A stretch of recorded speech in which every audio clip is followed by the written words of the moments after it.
Danny Thomas. And Jean Hagen as his wife. And Sherry Jackson and Wesley Hamer as their children.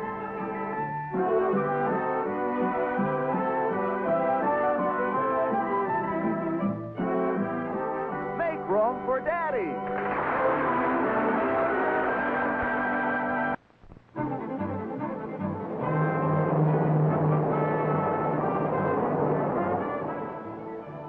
When do we arrive in Toledo?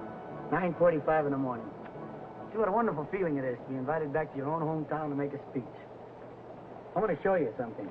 This is the house where I was raised on the north side. You know, last year they put a bronze plaque on that house. What did the plaque say? 2 miles to the Walbridge Park Zoo. Doesn't look like much of a house. Oh, you're just judging it by the outside. Inside there were 10 of us children, and to each of us there was a palace. My father was a king. He sold hay, but he was a king. 10 children? You must have had to sell a lot of hay. He sure did, son. He was quite a man. We kids worship my father. You know, it's always been my hope. Someday I'd have children who look up to me like I looked up to my father. What did I get? A daughter who thinks I'm a square from Squaresville, and a son in the second grade who thinks already he's 2 years ahead of me in education. Come on, let's get to bed. I promised your mother you'd be asleep by 8:30, so come on. I sure wish Mother could have come with us. Well, honey, Grandma's not feeling well. Mommy had to stay with her. Besides, I wanted you to come with me. Want you to meet some of the folks that knew me when I was a child. Were you a child? No, I was born full-grown with a Social Security number. All right, let's get to sleep. Oh, please, Daddy. Just a few more pictures first. No, it's too late. If you show us some more pictures, we'll let you sleep in a lower berth. That's another thing. When we were kids, we'd never think of making our father sleep in an upper. Okay, Pop, okay. Okay, Pop, okay. I spoke to my father, I used to say, Tahat Amrak ya Sidi. What's that? It's Arabic, and it means that's your beck and call, master. It's a sign of respect, and believe me, we meant it. Tahat, Umrak, Yasidi? Tahat Amrak ya Sidi. Tahat Umrak, Yasidi. That's it. Oh, brother, all I have to do is go around saying that, and they'll throw me in the booby hat. Never mind. Now, come on, jump into bed. Please, a few more pictures. Oh, all right, come on. Just a couple more. We got to get to sleep. I want to show you one in particular, anyhow, otherwise I wouldn't give in. There's one here, the old swimming hole. There it is. Charlie and I used to go fishing there all the time. Who's Charlie? Charlie Patrick, my best friend. We used to sell newspapers together down by the depot. Gosh, what a guy Charlie was. We were a great combination, you know. Really a wonderful man, Charlie. Going on now, he's circulation manager of the Toledo Blade, Charlie Patrick. He's the man who wrote to Daddy about making a speech to the newsboys on how to be a success. Why'd you write to Daddy? Because I sent him a self-addressed stamped envelope. Boy, what loving children I've got. Who's that man standing there watching you fish? That? Oh, that's Charlie's father. Here's a picture of the library. Charlie and I used to always go to the library after school. Ever tell you about the time Charlie ran 95 yards for a touchdown in the grammar school playoffs? The time he hit 4 home runs in one game. Wonderful. What did you do? What did I do? Just handed him his bat, that's all. What's so great about that? Well, I'd like to see you hit 4 home runs without a bat. Come on, jump into bed. That's enough of this. What's so great about that? All right, get to sleep. Why don't you hang your things up?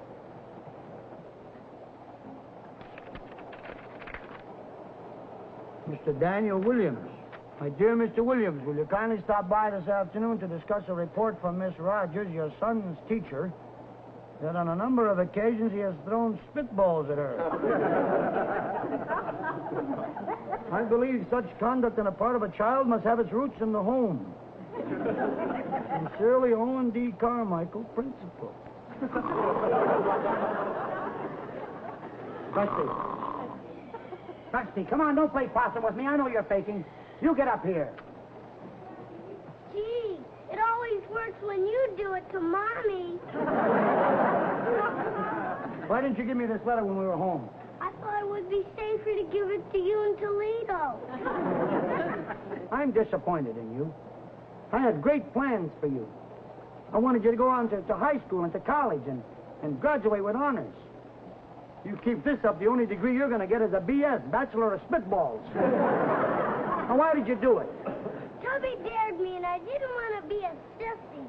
Tubby dared you. Why can't you be like your sister? Why you don't see her aggravate me like you? You paid her to be good.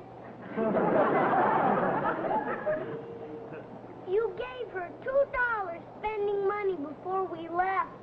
That's because she's a responsible citizen. She knows what to do with money. What would you have done with the $2 I'd given it to you? Spend it for candy? That's what I thought. Not your sister. She put it in her purse. She's keeping it for a rainy day. I'll bet. I'll show you, young fella. When I say something, I know what I'm talking.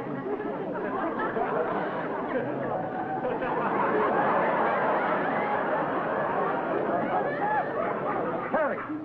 Terry, wake up. It's a rainy day. You be quiet.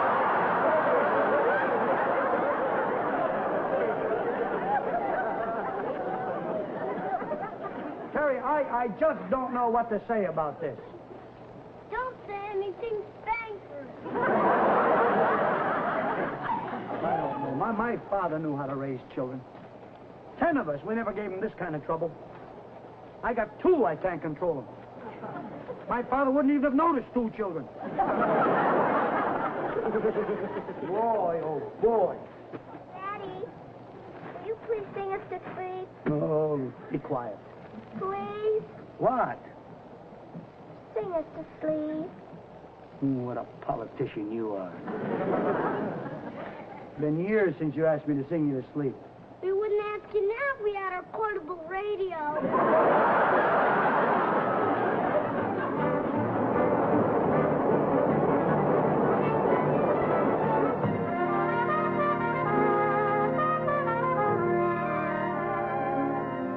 Gentlemen of the press, I address you thus, for though you are... For though today you are. For though today you are but... Only newsboys. For though today you are only newsboys, who knows but that tomorrow you may not follow... Might not. Who knows that tomorrow you might not follow in the footsteps... And the steps. In the steps of other newsboys and go on to greater... Who went on first? Who went on? Who knows that you might not follow in the footsteps of other newsboys who went on to greener fields? Men like Grover Cleveland, Theodore Roosevelt, our own Charlie Patrick, and my humble self. Attaboy, Pop. Sock him with that humility.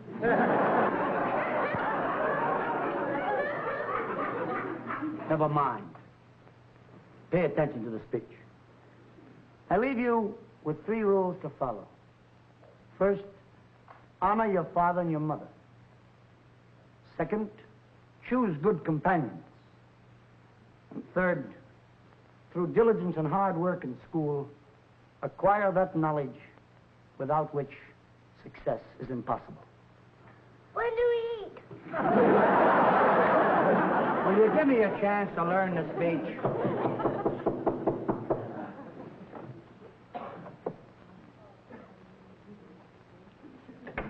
Yes, it is. The same Danny Williams. Wait a minute, don't tell me. I know you. I just... You do that again, Danny Williams, and you'll stay after school. Miss Whitaker! Miss Whitaker, my old 6th grade teacher. How are you, dear? How well I remember the 6th grade. Well, you should. You were in it for 3 years. Cute. You know, when I heard you were in town, I just had to drop in and tell you how proud I am of you. Thank you. That's really very nice. Danny Williams, a big success. Oh, well. And do you know, it's very gratifying to me as a teacher because, after all, you only came to class when it rained. That was That was a year we had a lot of rain, wasn't it? So these are my children, Rusty and Terry. Miss Whitaker, my sixth grade teacher. How do you Hello. Well, they are good looking. Well, I guess there isn't as much in heredity as the biology teachers would have us believe. Leave it to Miss Whitaker to say what she's thinking. After all, you've had many a piece of my mind. Oh, well. Not that I didn't have a soft spot for you, because after all, what boy doesn't throw spitballs? Yeah, what boy doesn't? Yeah, what boy doesn't? Won't you sit down, Miss Whitaker, and tell me, are there any folks left at the school that I used to know? Well, they're nearly all gone. Oh. But, Mr. Mahoney, the janitor, he's still with us. Oh, Mahoney, say, there's a real nice fella. Oh, your father was so good to Mr. Mahoney. One time, he gave him the last $2 he made selling newspapers. And do you know why? Oh, yeah, he gave was him a real $2? poor man. I still think it was a lot of money to give to Mr. Mahoney just for signing your father's name to your report card.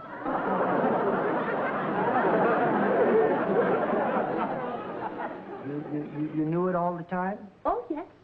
I even told your father. You did? What did Papa say?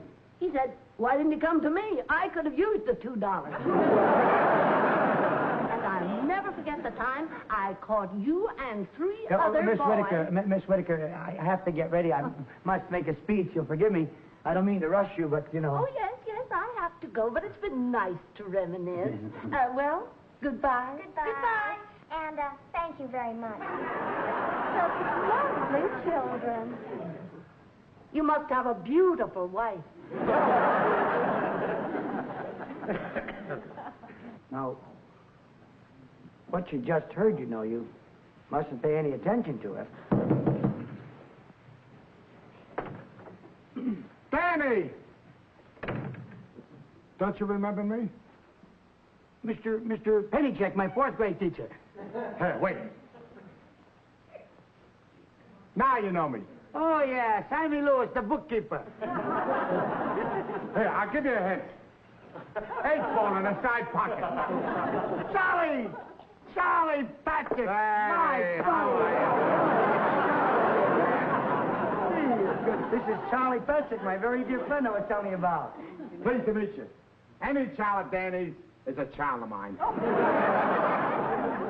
Gee, I hardly recognize you, Charlie. I mean, you were a kid. You were sort of sensitive looking. I mean, did you have your face lifted or something?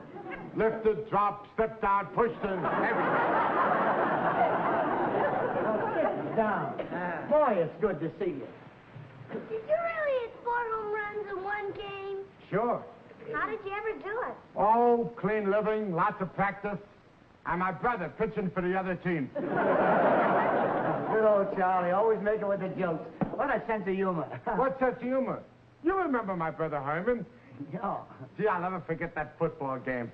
When he missed a tackle so I could run 95 yards for a touchdown. Yeah, that was kind of a practical joke they pulled. How's Herman doing these days? Oh, fine. I'm glad to hear it.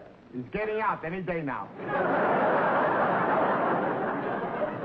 Say, Charlie, I was showing the kids some pictures. I wanted you to see some. The old days. Oh, you've seen these. I showed them to you the other day. Remember? The old yeah. swimming hole, huh? There's you, and there's me. And there's your father in the middle. Whose father? Yours? That's the truant officer. Charlie, you might be mistaken. How could I be? We saw him almost every day. Charlie! Oh, yeah, that's my father. You see, my father was the truant officer. And there's some other... Oh, there's the library where you used to spend most of your time. Library? Sure, we used to go there every day after school, remember? Oh, yeah. Hey, this is the library. What'd I tell you? The library. We used to always go through the library. It was a shortcut to the pool room. That's enough of the pictures. You kids go on along and look at them. Well, Charlie, old boy, I guess I gotta get upstairs and make my speech now. Yeah, you know, we got half the newsboys in Toledo up in our banquet room waiting to hear you. Well, I'm glad to hear it, and it's gonna be a great thrill talking to those kids, too. No, my memory goes back to when you and I were on the streets and yelling out, extra paper! Extra, extra! Hey, time! Get your Toledo playing, extra! That was many years ago. Many, many years ago. Yeah. Just think now I'm in show business, and they're a big success in the newspaper business. See, when I got that letter, and I saw that, the heading, Circulation Department, Toledo Blaze, signed by you. I just didn't believe it was the same Charlie Patrick. It was me, all right.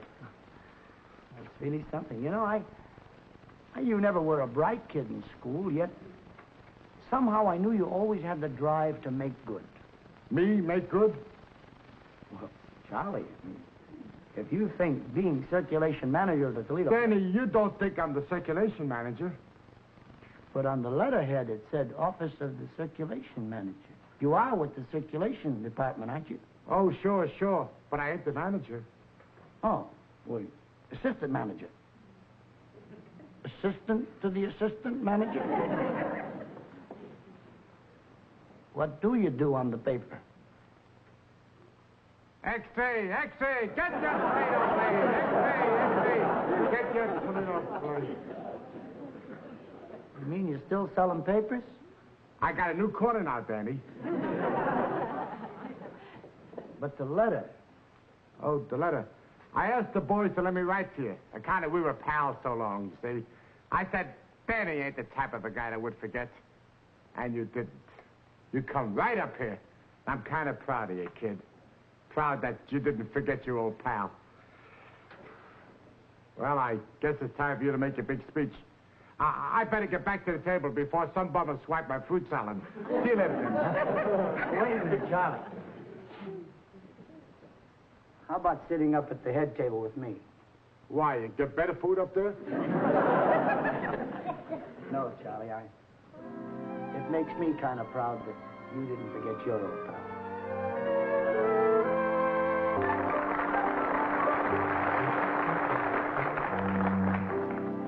My fellow newsboys, I had a big speech all prepared on how I became a success, but I've decided not to use it. I can sum up the reasons for my success in 3 little words. I was lucky. You know, it's true, I made a few dollars, but I don't believe, like a lot of people do, that success is associated with money. This is not true. And that point was driven home to me late this afternoon when I saw my old 6th grade teacher, Miss Whitaker. Now, you know, school teachers don't make a lot of money. Miss Whitaker is a real success. She's still teaching, still helping to mold youngsters into good, clean living, solid citizens of tomorrow. I feel so ashamed of myself when I stop to think of what a trouble I used to cause Miss Whitaker in the 6th grade. You know, it was during the era of the gangster movies, when all of us kids wanted to be tough guys. I remember once in history class, Miss Whitaker said to me, Danny, tell us what you know about George Washington. I said, go on, I ain't talking, I ain't no stool pigeon. and Benji Schwartz, we got to call him Bogey Schwartz. He was the toughest kid in the neighborhood. I remember one time he went home to his mother. He said, Ma, does the good Lord give us our daily bread? His mother said, of course. He said, does Santa Claus give me my bicycle? His mother said, certainly. He said, and does the stork bring the little babies? His mother said, yes. He said, why don't you let me bump off the old man? We don't need him.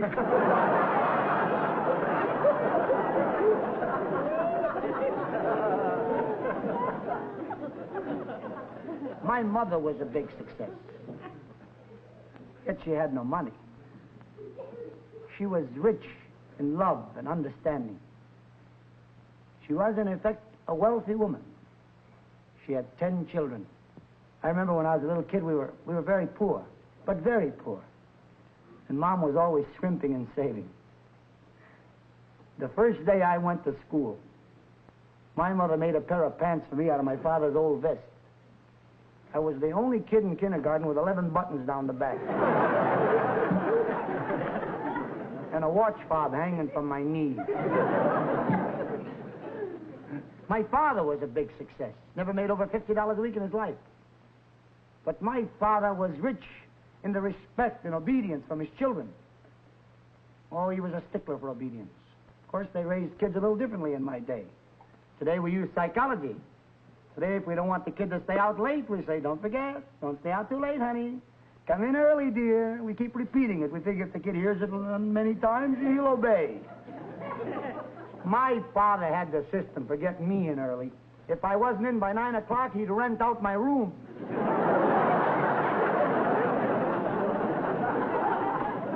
My father was a smart man. He knew a lot of things. I remember once I wanted to get a job in the post office. My father said, never. What do you mean you want to get a job in the post office? It's a waste of time. Even after you learn the business, they won't let you open your own post office.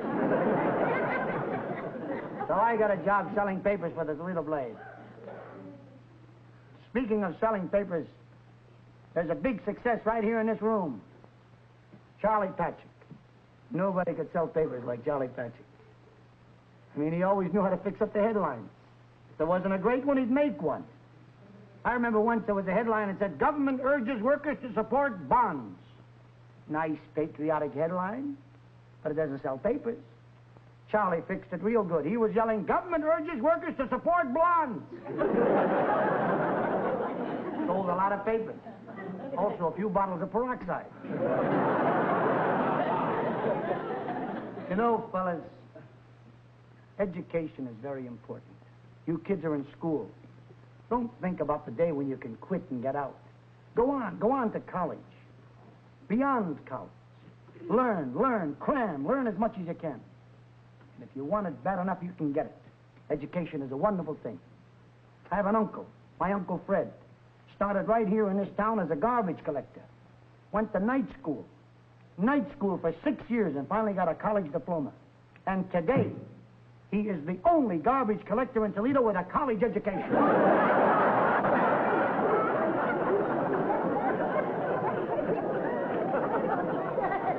Believe me, he's very proud of that diploma. And he's proud of his job. And that's the whole secret, fellas.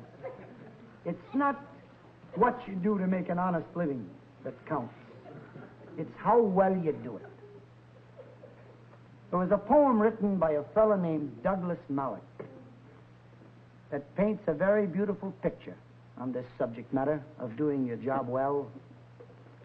And it goes like this. If you can't be a pine on the top of a hill, be a scrub in the valley, but be the best little scrub on the side of the rill. Be a bush if you can't be a tree. And if you can't be a bush, be a blade of grass, some highway happy to make. If you can't be a muskie, then just be a bass, but be the liveliest bass in the lake. If you can't be a highway, then just be a trail. If you can't be the sun, be a star. For it isn't by size that you win or you fail. So be the best of whatever you are. And whatever you do, fellas, whatever career you choose, I wish you every success. And God willing, you will have that success. And when you do attain and achieve it, I want you all to be proud. Proud as I am proud that you were once Toledo newsboys.